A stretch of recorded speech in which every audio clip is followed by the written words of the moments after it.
The First Crusade, 1096 to 1099, started as a widespread pilgrimage, France and Germany, and ended as a military expedition by Roman Catholic Europe to regain the Holy Lands taken in the Muslim conquests of the Levant, 632 to 661, ultimately resulting in the recapture of Jerusalem in 1099. It was launched on the 27th of November 1095 by Pope Urban II with the primary goal of responding to an appeal from Byzantine Emperor Alexios I Komnenos, who requested that Western volunteers come to his aid and help to repel the invading Seljuq Turks from Anatolia. An additional goal soon became the principal objective, the Christian reconquest of the sacred city of Jerusalem and the Holy Land and the freeing of the Eastern Christians from Islamic rule. During the Crusade, knights and peasants from many nations of Western Europe traveled overland and by sea,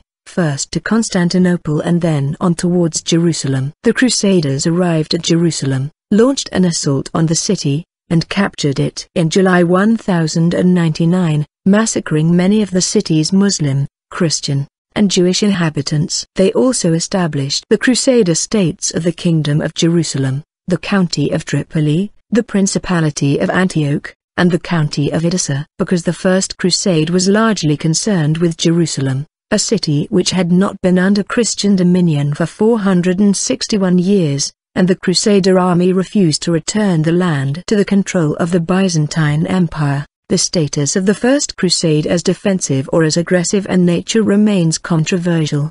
The First Crusade was part of the Christian response to the Muslim conquests, and was followed by the Second to the Ninth Crusades, but the gains made lasted for less than 200 years. It was also the first major step towards reopening international trade in the West since the fall of the Western Roman Empire. The origin of the Crusades in general, and particularly that of the First Crusade, is widely debated among historians. The Crusades are most commonly linked to the political and social situation in 11th century Europe, the rise of a reform movement within the papacy, and the political and religious confrontation of Christianity and Islam in Europe and the Middle East. Christianity had spread throughout Europe, Africa, and the Middle East in late antiquity, but by the early 8th century Christian rule had become limited to Europe and Anatolia after the Muslim conquests. The Umayyad Caliphate had conquered Syria, Egypt, and North Africa from the predominantly Christian Byzantine Empire, and Hispania from the Visigoth Kingdom. In North Africa, the Umayyad Empire eventually collapsed and a number of smaller Muslim kingdoms emerged, such as the Aghlabids, who attacked Italy in the 9th century. Pisa, Genoa, and the Principality of Catalonia began to battle various Muslim kingdoms for control of the Mediterranean basin, exemplified by the Mahdia campaign and battles at Majorca and Sardinia. Essentially, between the years 1096 and 1101 the Byzantine Greeks experienced the Crusade as it arrived at Constantinople in 3 separate waves. In the early summer of 1096, the first large unruly group arrived on the outskirts of Constantinople. This wave was reported to be undisciplined and ill-equipped as an army. This first group is often called the Peasants or People's Crusade. It was led by Peter the Hermit and Walter Sansevieria and had no knowledge of or respect for the wishes of Byzantine Emperor Alexios I Komnenos. The second wave was also not under the command of the emperor and was made up of a number of armies with their own commanders. This group, and the first wave numbered an estimated 60,000. The second wave was led by Hugh I, Count of Vermandois. He was also the brother of King Philip I of France. Among the second wave was Raymond IV, Count of Toulouse and the army of Provincials. It was this second wave of Crusaders which later passed through Asia Minor, captured Antioch in 1098 and finally took Jerusalem the 15th of July 1099. The third wave, composed of contingents from Lombardy, France and Bavaria, arrived in Jerusalem in the early summer of 1101. Situation in Europe. At the western edge of Europe and of Islamic expansion, the reconquista in the Iberian Peninsula was well underway by the 11th century. It was intermittently ideological, as evidenced by the Epitome of Tense written at the behest of Roderick MacManigal in 881. but it was not a proto-crusade. Increasingly in the 11th century foreign knights, mostly from France, visited Iberia to assist the Christians in their efforts. Shortly before the First Crusade, Pope Urban II had encouraged the Iberian Christians to reconquer Tarragona, using much of the same symbolism and rhetoric that was later used to preach the Crusade to the people of Europe. The heart of Western Europe had been stabilized after the Christianization of the Saxon, Viking, and Hungarian peoples by the end of the 10th century. However, the breakdown of the Carolingian Empire gave rise to an entire class of warriors who now had little to do but fight among themselves. The random violence of the knightly class was regularly condemned by the Church, and in response it established the peace and truce of God to prohibit fighting on certain days of the year. At the same time, the reform-minded papacy came into conflict with the Holy Roman Emperors, resulting in the investiture controversy. Popes such as Pope Gregory VII justified the subsequent warfare against the emperor's partisans in theological terms. It became acceptable for the Pope to utilize knights in the name of Christendom, not only against political enemies of the papacy, but also against Al-Andalus, or, theoretically, against the Seljuq dynasty in the east. To the east of Europe lay the Byzantine Empire, composed of Christians who had long followed a separate Orthodox rite. The Eastern Orthodox and Roman Catholic churches had been in schism since 1054. Historians have argued that the desire to impose Roman Church authority in the East may have been one of the goals of the Crusade, although Urban II, who launched the First Crusade, never refers to such a goal in his letters on crusading. The Seljuq Turks had taken over almost all of Anatolia after the Byzantine defeat at the Battle of Manzikert in 1071. With the result that on the eve of the Council of Clermont, the territory controlled by the Byzantine Empire had been reduced by more than half. By the time of Emperor Alexios I Komnenos, the Byzantine Empire was largely confined to Balkan Europe and the northwestern fringe of Anatolia, and faced Norman enemies in the west as well as Turks in the east. In response to the defeat at Manzikert and subsequent Byzantine losses in Anatolia in 1074, Pope Gregory VII had called for the Milits Christi, soldiers of Christ, to go to Byzantium's aid. This call, while largely ignored and even opposed, nevertheless focused a great deal of attention on the east. Until the Crusaders' arrival, the Byzantines had continually fought the Seljuks and other Turkish dynasties for control of Anatolia and Syria. The Seljuks, who were Orthodox Sunni Muslims, had formerly ruled the Great Seljuk Empire, but by the time of the First Crusade it had divided into several smaller states after the death of Malik Shah in 1092. Malik Shah was succeeded in the Anatolian Sultanate of Rum by Kilij Arslan I, and in Syria by his brother Tutosh I, who died in 1095. Tutosh's sons Fakhr al-Mulk Radwin and Dukak inherited Aleppo and Damascus respectively, further dividing Syria amongst emirs antagonistic towards each other, as well as Kerberga, the Atabeg of Mosul. Egypt and the much of Palestine were controlled by the Arab Shiite Fatimid Caliphate, which was significantly smaller since the arrival of the Seljuks. Warfare between the Fatimids and Seljuks caused great disruption for the local Christians and for Western pilgrims. The Fatimids, under the nominal rule of Caliph al-Mustali but actually controlled by Vizier al-Afdal Shahunshah, had lost Jerusalem to the Seljuks in 1073, although some older accounts say 1076, they recaptured it in 1098 from the Artukids, a smaller Turkish tribe associated with the Seljuks, just before the arrival of the Crusaders. Historiography. It is now impossible to assess exactly why the First Crusade occurred,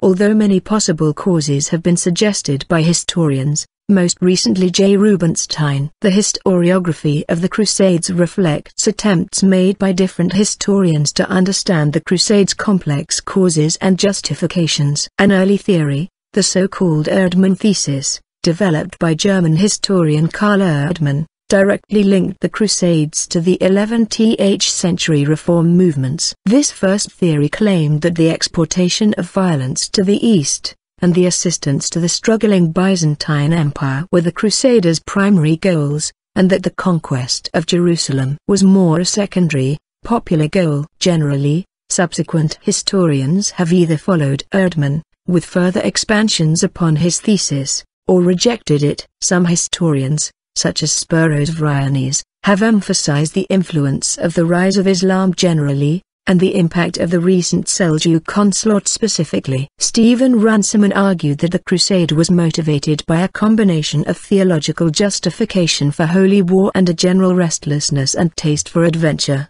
especially among the Normans and the younger sons of the French nobility who had no other opportunities. Runciman even implies that there was no immediate threat from the Islamic world, arguing that in the middle of the 11th century the lot of the Christians in Palestine had seldom been so pleasant. However, Runciman makes his argument only in reference to Palestine under the Fatimids c.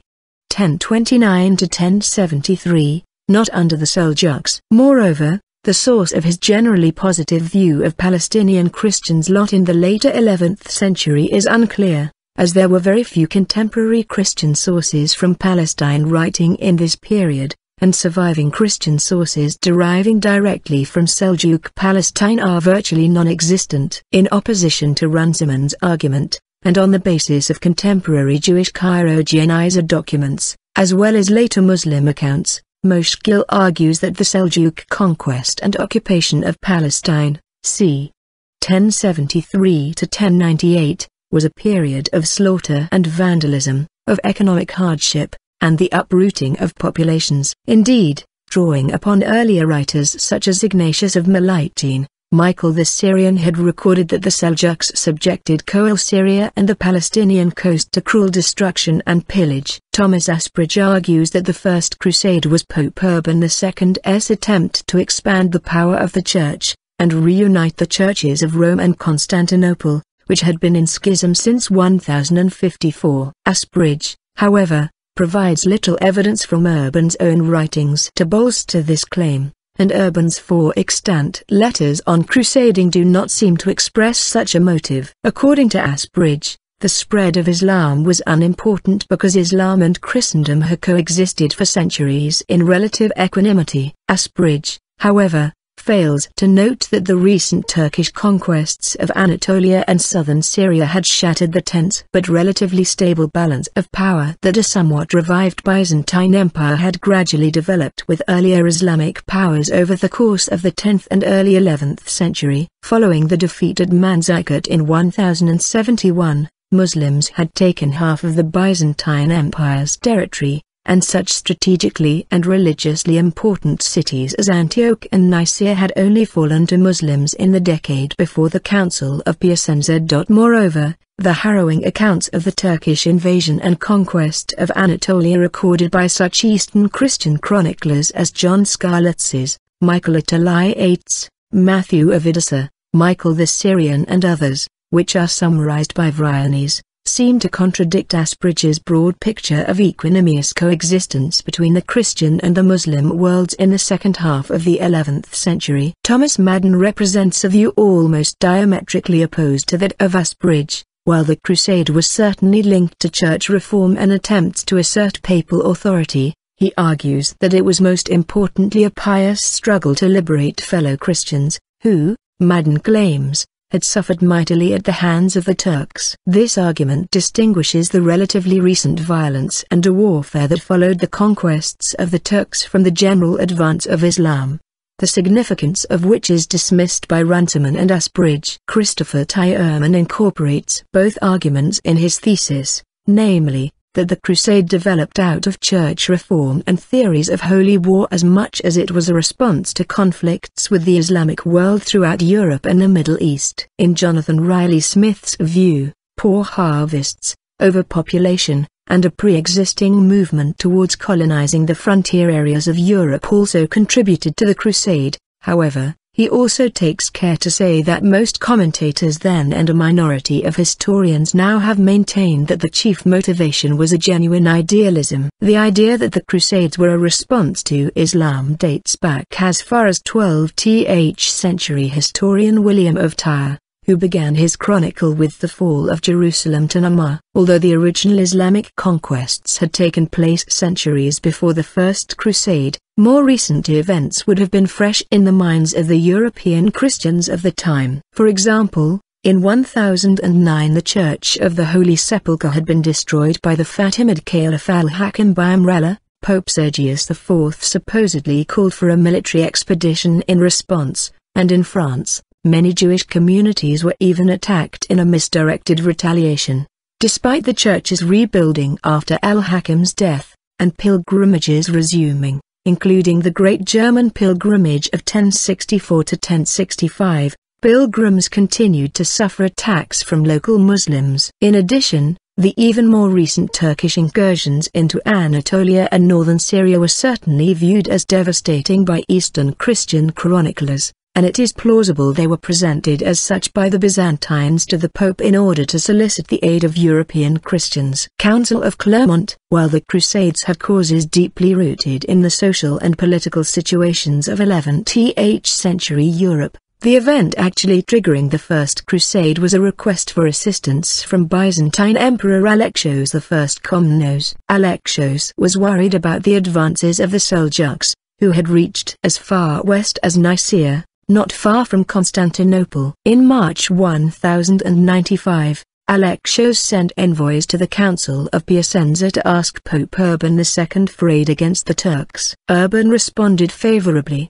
perhaps hoping to heal the Great Schism of 40 years earlier, and to reunite the Church under papal primacy by helping the Eastern churches in their time of need. In July 1095, Urban turned to his homeland of France to recruit men for the expedition. His travels culminated in the Council of Clermont in November, where, according to the various speeches attributed to him, he gave an impassioned sermon to a large audience of French nobles and clergy, graphically detailing the fantastical atrocities being committed against pilgrims and Eastern Christians. There are 5 versions of the speech recorded by people who may have been at the council: Baldric of Dol, Guibert of Nogent, Robert the Monk, and Fulcher of Chartres, or who went on crusade, Fulcher and the anonymous author of the Gesta Francorum, as well as other versions found in later historians, such as William of Malmesbury and William of Tyre. All of these versions were written after Jerusalem had been captured. Thus it is difficult to know what was actually said and what was recreated in the aftermath of the successful crusade. The only contemporary records are a few letters written by Urban in 1095. All 5 versions of the speech differ widely from one another in regard to particulars. All versions, except that in the Gesta Francorum, generally agree that Urban talked about the violence of European society and the necessity of maintaining the peace of God,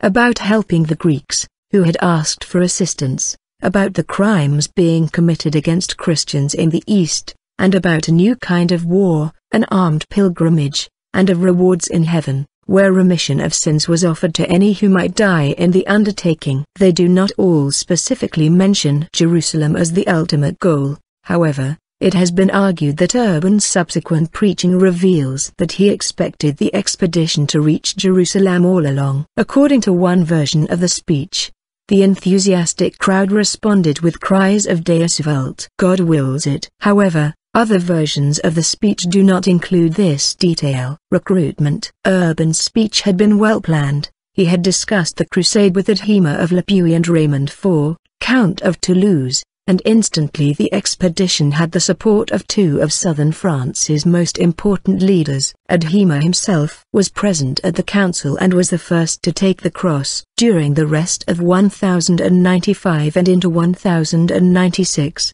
Urban spread the message throughout France, and urged his bishops and legates to preach in their own dioceses elsewhere in France, Germany, and Italy as well. However, it is clear that the response to the speech was much greater than even the Pope, let alone Alexios, expected. On his tour of France, Urban tried to forbid certain people, including women, monks, and the sick, from joining the crusade, but found this nearly impossible. In the end, most who took up the call were not knights, but peasants who were not wealthy and had little in the way of fighting skills. In an outpouring of a new emotional and personal piety that was not easily harnessed by the ecclesiastical and lay aristocracy. Typically, Preaching would conclude with every volunteer taking a vow to complete a pilgrimage to the Church of the Holy Sepulchre.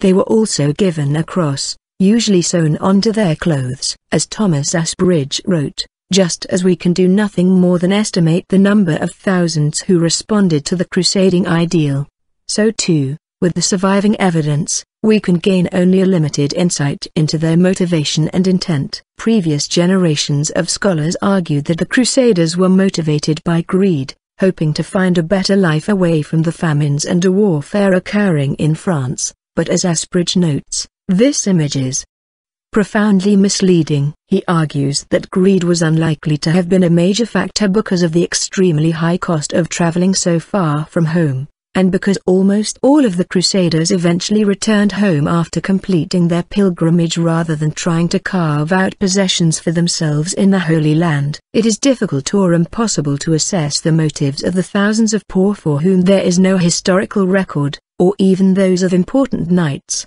whose stories were usually retold by monks or clerics. As the secular medieval world was so deeply ingrained with the spiritual world of the Church, it is quite likely that personal piety was a major factor for many crusaders. Despite this popular enthusiasm, however, Urban ensured that there would be an army of knights, drawn from the French aristocracy. Aside from Adhema and Raymond, other leaders he recruited throughout 1096 included Bohemond of Taranto, a southern Italian ally of the Reform popes, Bohemond's nephew Tancred, Godfrey of Bouillon, who had previously been an anti-reform ally of the Holy Roman Emperor, his brother Baldwin of Boulogne, Huy, Count of Vermandois, brother of the excommunicated Philip I of France, Robert Curthose, brother of William II of England, and his relatives Stephen II, Count of Blois and Robert II, Count of Flanders. The Crusaders represented northern and southern France, Flanders, Germany, and southern Italy, and so were divided into four separate armies that were not always cooperative, though they were held together by their common ultimate goal. The motives of the nobility are somewhat clearer than those of the peasants. Greed was apparently not a major factor. It is commonly assumed, for example by Runciman as mentioned above, that only younger members of a family went on crusade, looking for wealth and adventure elsewhere, as they had no prospects for advancement at home. Riley Smith has shown that this was not always the case. The crusade was led by some of the most powerful nobles of France, who left everything behind, and it was often the case that entire families went on crusade at their own great expense. For example, Robert of Normandy loaned the Duchy of Normandy to his brother William II of England, and Godfrey sold or mortgaged his property to the church. According to Tancred's biographer, he was worried about the sinful nature of knightly warfare, and was excited to find a holy outlet for violence. Tancred and Bohemond, as well as Godfrey, Baldwin, and their elder brother Eustace III, Count of Boulogne, are examples of families who crusaded together. Riley Smith argues that the enthusiasm for the crusade was perhaps based on family relations, as most of the French crusaders were distant relatives. Nevertheless, in at least some cases, personal advancement played a role in crusaders' motives. For instance, Bohemond was motivated by the desire to carve himself out to territory in the east, and had previously campaigned against the Byzantines to try to achieve this. The crusade gave him a further opportunity, which he took after the siege of Antioch, taking possession of the city and establishing the Principality of Antioch. The great French nobles and their trained armies of knights, however, were not the first to undertake the journey towards Jerusalem. Urban had planned the departure of the First Crusade for the 15th of August 1096, the Feast of the Assumption, but months before this, a number of unexpected armies of peasants and petty nobles set off for Jerusalem on their own, led by a charismatic priest called Peter the Hermit. Peter was the most successful of the preachers of Urban's message, and developed an almost hysterical enthusiasm among his followers, although he was probably not an official preacher sanctioned by Urban at Clermont. A century later he was already a legendary figure. William of Tyre believed that it was Peter who had planted the idea for the crusade in Urban's mind, which was taken as fact by historians until the 19th century. It is commonly believed that Peter led a massive group of untrained and illiterate peasants who did not even have any idea where Jerusalem was, but indeed there were many knights among the peasants, including Walter Sanzavoya, who was lieutenant to Peter and led a separate army. Lacking military discipline, in what likely seemed to the participants a strange land, Eastern Europe, Peter's fledgling army quickly found itself in trouble despite the fact they were still in Christian territory. The army led by Walter fought with the Hungarians over food at Belgrade,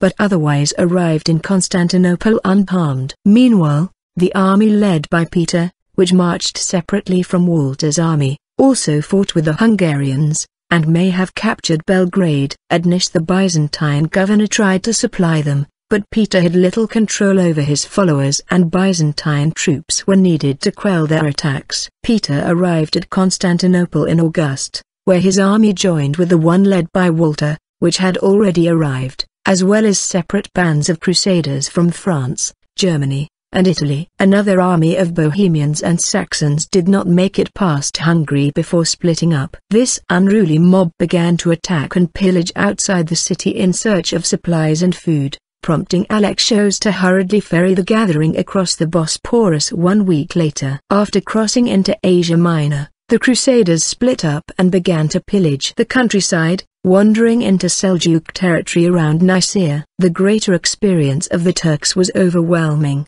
Most of this group of the Crusaders were massacred. Some Italian and German Crusaders were defeated and killed at Xeragordan at the end of August. Meanwhile, Walter and Peter's followers, who, although for the most part untrained in battle but led by about 50 knights, fought a battle against the Turks at Civitate in October.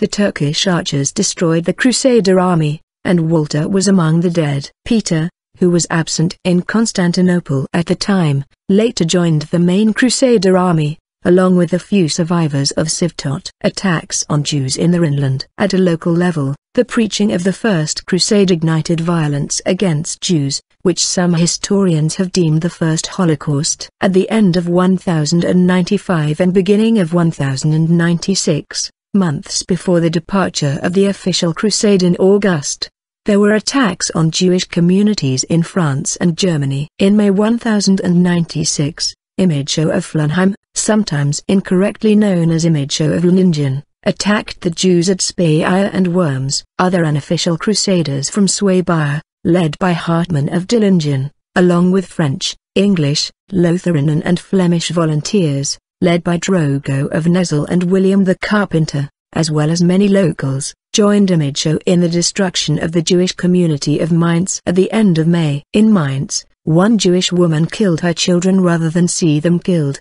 The chief rabbi, Kalonymus ben Meshulam, committed suicide in anticipation of being killed. Imago's company then went on to Cologne, and others continued on to Trier, Metz, and other cities.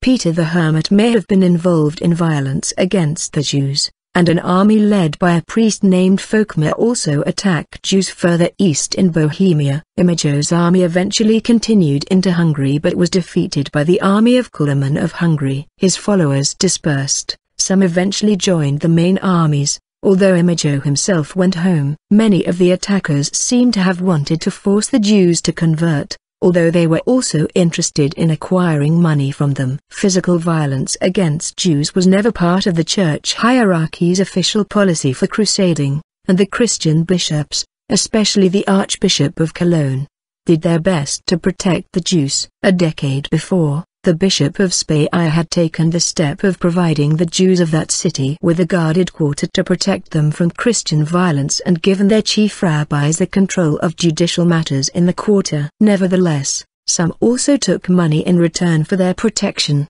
The attacks may have originated in the belief that Jews and Muslims were equally enemies of Christ, and enemies were to be fought or converted to Christianity. Godfrey of Bouillon was rumored to have extorted money from the Jews of Cologne and Mainz, and many of the Crusaders wondered why they should travel thousands of miles to fight non-believers when there were already non-believers closer to home. The attacks on the Jews were witnessed by Eckhard of Ora and Albert of Aix, among the Jewish communities. The main contemporary witnesses were the Mainz Anonymous, Elza ben Nathan, and Solomon Bar Simpson. The four main Crusader armies left Europe around the appointed time in August 1096. They took different paths to Constantinople and gathered outside its city walls between November 1096 and April 1097. Hugh of Vermandois arrived first, followed by Godfrey, Raymond, and Bohemond. This time, Emperor Alexios was more prepared for the Crusaders. There were fewer incidents of violence along the way. The size of the entire Crusader army is difficult to estimate. Various numbers were given by the eyewitnesses, and equally various estimates have been offered by modern historians. Crusader military historian David Nicholl considers the armies to have consisted of about 30,000 to 35,000 Crusaders, including 5,000 cavalry. Raymond had the largest contingent of about 8,500 infantry and 1,200 cavalry. The princes arrived in Constantinople with little food and expected provisions and help from Alexios. Alexios was understandably suspicious after his experiences with the People's Crusade,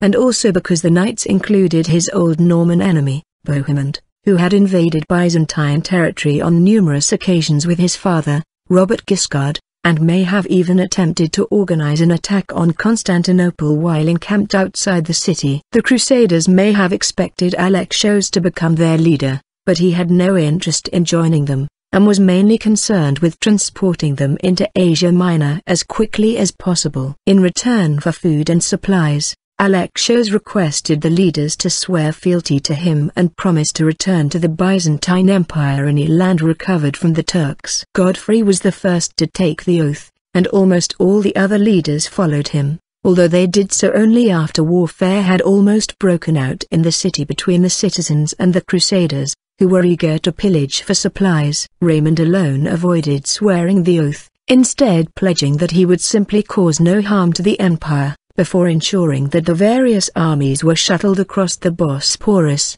Alexios advised the leaders on how best to deal with the Seljuq armies that they would soon encounter. Siege of Nicaea. The Crusader armies crossed over into Asia Minor during the first half of 1097, where they were joined by Peter the Hermit and the remainder of his little army. In addition, Alexios also sent two of his own generals, Manuel Bautamites and Tatikios, to assist the Crusaders. The first objective of their campaign was Nicaea, previously a city under Byzantine rule, but had become the capital of the Seljuq Sultanate of Rum under Kilij Arslan I. Arslan was away campaigning against the Danishmends in central Anatolia at the time, and had left behind his treasury and his family, underestimating the strength of these new Crusaders. Subsequently, upon the Crusaders' arrival, the city was subjected to a lengthy siege, and when Arslan had word of it he rushed back to Nicaea and attacked the Crusader army on 16 May. He was driven back by the unexpectedly large Crusader force,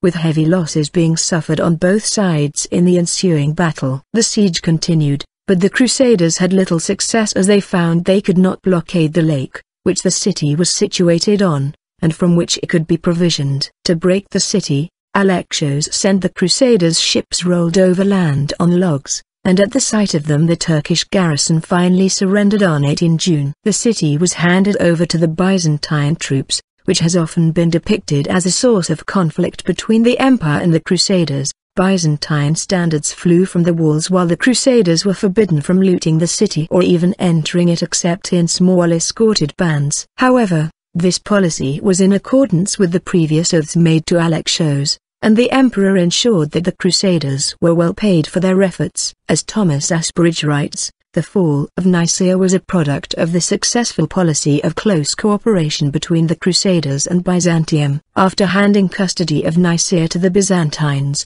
the Crusaders resumed their march to Jerusalem. Stephen of Blois, in a letter to his wife Adela of Blois, wrote that he believed the journey would take 5 weeks. In reality, it took 2 years. Battle of Dorylaeum. At the end of June, the Crusaders marched on through Anatolia.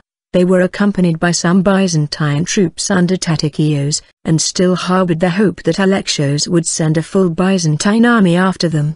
They also divided the army into 2 more easily managed groups, one contingent led by the Normans, the other by the French. The 2 groups intended to meet again at Dorylaeum, but on 1 July the Normans, who had marched ahead of the French, were attacked by Kilij Arslan. Arslan had gathered a much larger army than he previously had after his defeat at Nicaea, and now surrounded the Normans with his fast-moving mounted archers. The Normans deployed in a tight-knit defensive formation, surrounding all their equipment and the non-combatants who had followed them along the journey, and sent for help from the other group. When the French arrived, Godfrey broke through the Turkish lines and the legate at Hema outflanked the Turks from the rear. Thus the Turks, who had expected to destroy the Normans and did not anticipate the quick arrival of the French, fled rather than face the combined Crusader army. The Crusaders' march through Anatolia was thereafter unopposed, but the journey was unpleasant, as Arslan had burned and destroyed everything he left behind on his retreat.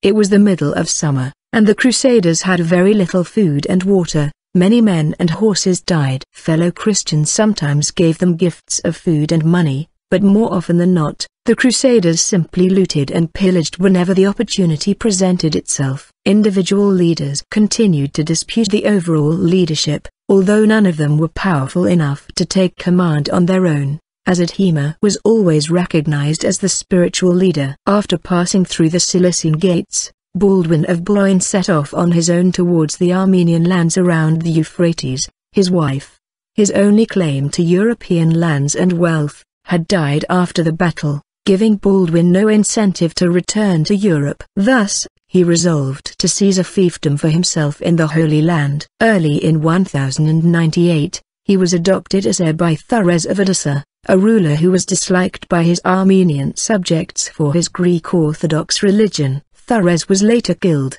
during an uprising that Baldwin may have instigated. Then, in March 1098, Baldwin became the new ruler, thus creating the County of Edessa, the first of the Crusader states. The Crusader army, meanwhile, marched on to Antioch, which lay about halfway between Constantinople and Jerusalem, described by Stephen of Blois as a city great beyond belief, very strong and unassailable.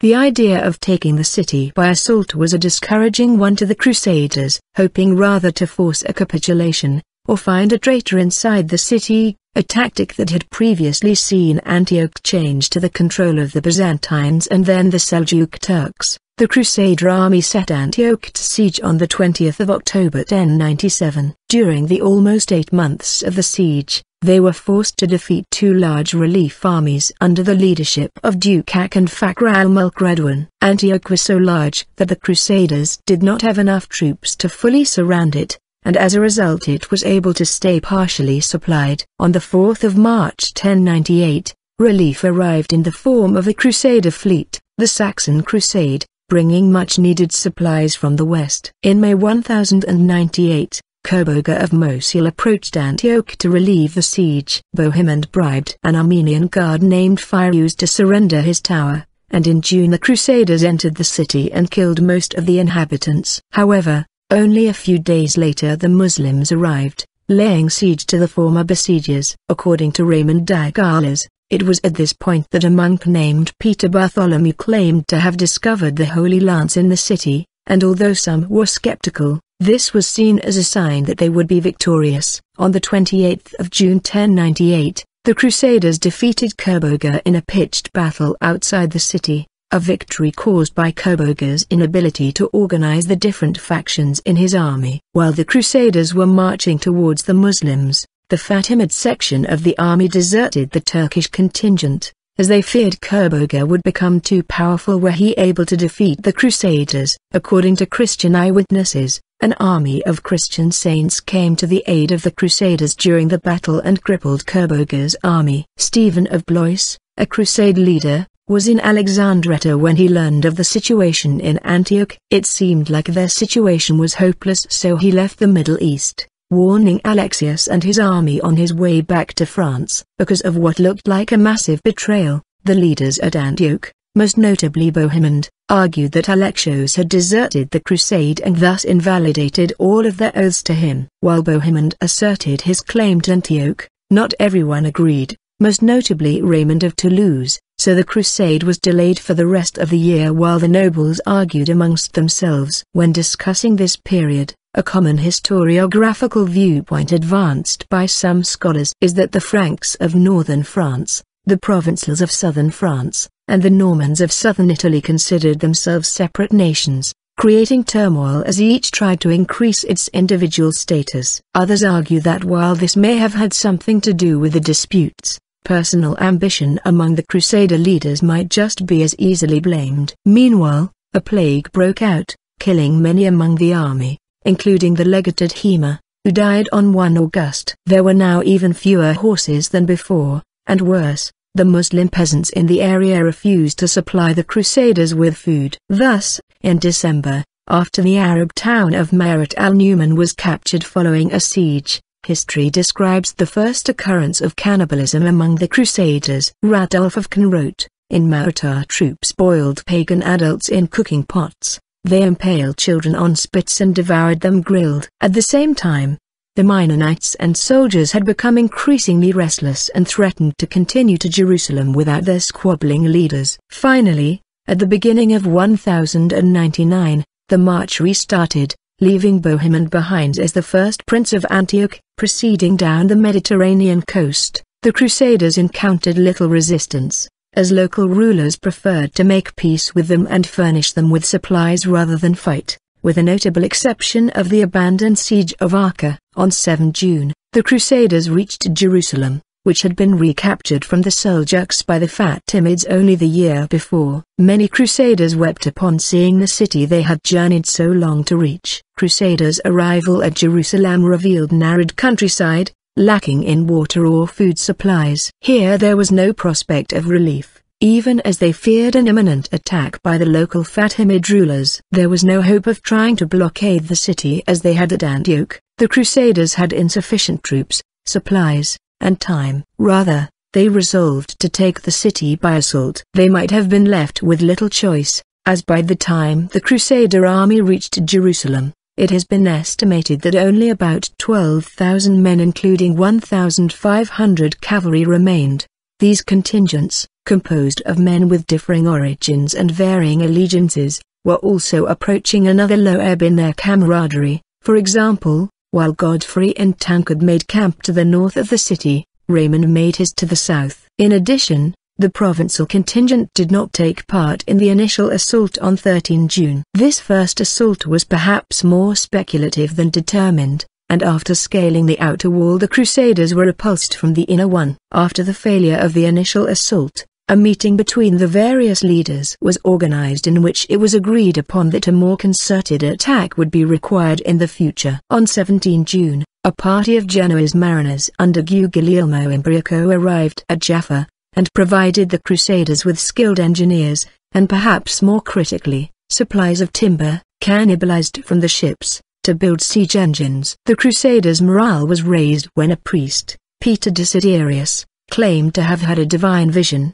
of Bishop Hema, instructing them to fast and then march in a barefoot procession around the city walls, after which the city would fall. Following the biblical story of Joshua at the siege of Jericho. After a 3 days fast, on 8 July the Crusaders performed the procession as they had been instructed by Desiderius, ending on the Mount of Olives where Peter the Hermit preached to them, and shortly afterward the various bickering factions arrived at a public rapprochement. News arrived shortly after that a Fatimid relief army had set off from Egypt, giving the Crusaders a very strong incentive to make another assault on the city. The final assault on Jerusalem began on 13 July. Raymond's troops attacked the south gate while the other contingents attacked the northern wall. Initially the Provençals at the southern gate made little headway, but the contingents at the northern wall fared better, with a slow but steady attrition of the defense. On 15 July, a final push was launched at both ends of the city,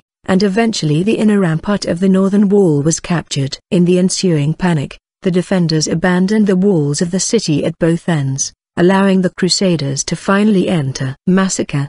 The massacre that followed the capture of Jerusalem has attained particular notoriety, as a juxtaposition of extreme violence and anguished faith. The eyewitness accounts from the Crusaders themselves leave little doubt that there was great slaughter in the aftermath of the siege. Nevertheless, Some historians propose that the scale of the massacre has been exaggerated in later medieval sources, partly as a result of influence from Muslim sources, and partly as a result of the misinterpretation of the Crusaders' resort to apocalyptic languages to describe the scenes. Although some scholars believe that these later medieval sources were not meant to be taken seriously, and that is the fault of modern people because they cannot tell the difference. Contemporary Muslim reactions to the massacre were muted when compared to later polemics on the subject. After the successful assault on the northern wall, the defenders fled to the Temple Mount, pursued by Tancred and his men. Arriving before the defenders could secure the area,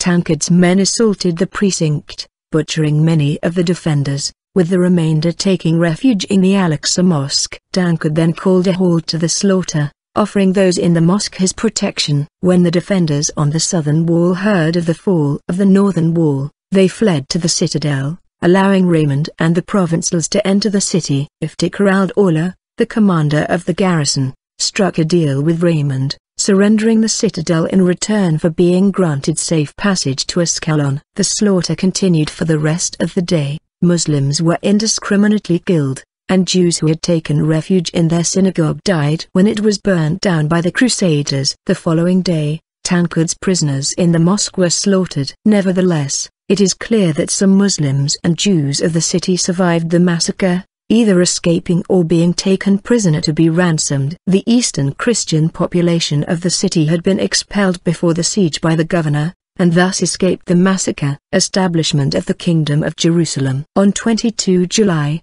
a council was held in the Church of the Holy Sepulchre to establish a king for the newly created Kingdom of Jerusalem. Raymond of Toulouse at first refused to become king, perhaps attempting to show his piety, but probably hoping that the other nobles would insist upon his election anyway. Godfrey, who had become the more popular of the two after Raymond's actions at the siege of Antioch, did no damage to his own piety by accepting a position as secular leader. Raymond was incensed at this development and took his army out into the countryside.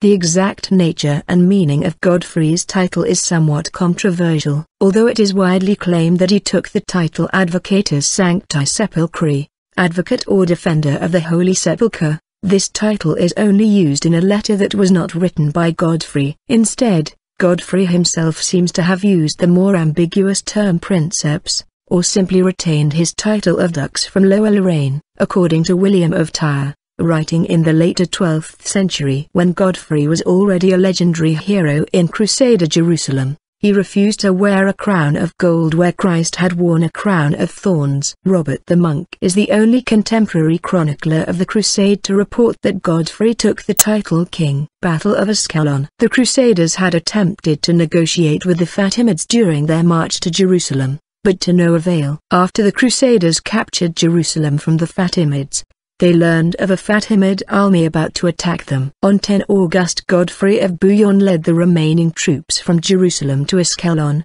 a day's march away.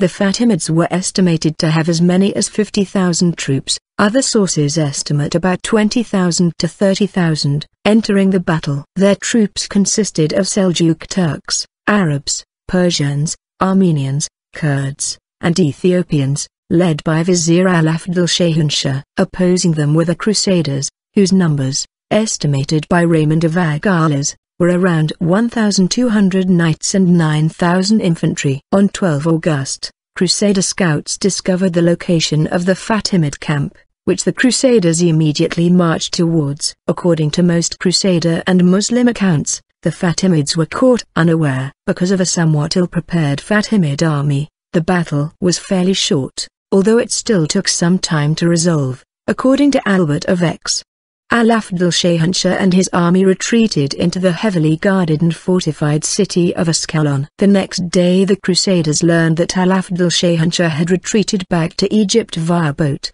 so they plundered what remained of the Fatimid camp. After returning to Jerusalem, most of the Crusaders returned to their homes in Europe. Crusade of 1101.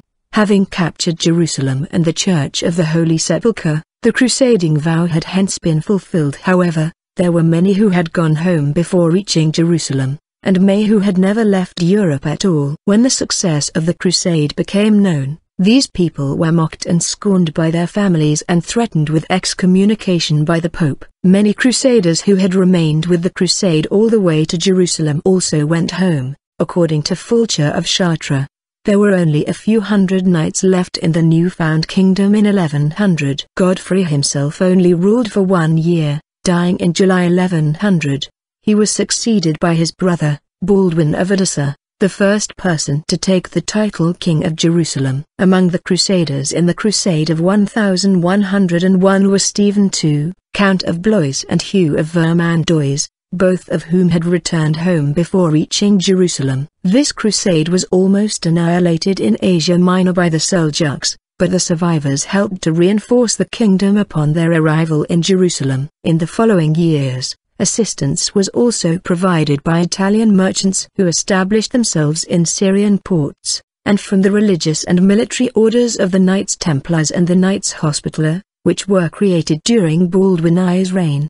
The First Crusade succeeded in establishing the Crusader states of Edessa, Antioch, Jerusalem, and Tripoli in Palestine and Syria, as well as allies along the Crusaders' route, such as the Armenian Kingdom of Cilicia. Back at home in Western Europe, those who had survived to reach Jerusalem were treated as heroes. Robert of Flanders was nicknamed Hierosolimatonus thanks to his exploits. The life of Godfrey of Bouillon became legendary even within a few years of his death. In some cases, the political situation at home was greatly affected by Crusader absences. For instance, while Robert Curthose was away on crusade, the throne of England had passed to his brother Henry I of England instead, and their resultant conflict led to the Battle of Tinchebray in 1106. Meanwhile, the establishment of the Crusader states in the east helped ease Seljuk pressure on the Byzantine Empire, which had regained some of its Anatolian territory with Crusader help, and experienced a period of relative peace and prosperity in the 12th century. The effect on the Muslim dynasties of the East was gradual but important. In the wake of the death of Malik Shah in 1092, the political instability and the division of Great Seljuk Empire, which had pressed the Byzantine call for aid to the Pope, meant that it had prevented a coherent defense against the Latin states. Cooperation between them remained difficult for many decades. But from Egypt to Syria to Baghdad there were calls for the expulsion of the Crusaders, culminating in the recapture of Jerusalem under Saladin later in the century when the Ayyubids had united the surrounding areas. The success of the crusade inspired the literary imagination of poets in France, who, in the 12th century, began to compose various chansons to jest celebrating the exploits of Godfrey of Bouillon and other crusaders. Some of these, such as the chanson Antioch, are semi-historical, while others are completely fanciful, describing battles with a dragon or connecting Godfrey's ancestors to the legend of the Knight of the Swan. Together, the chansons are known as the Crusade cycle. The First Crusade was also an inspiration to artists in later centuries. In 1580, Torquato Tasso wrote Jerusalem Delivered, a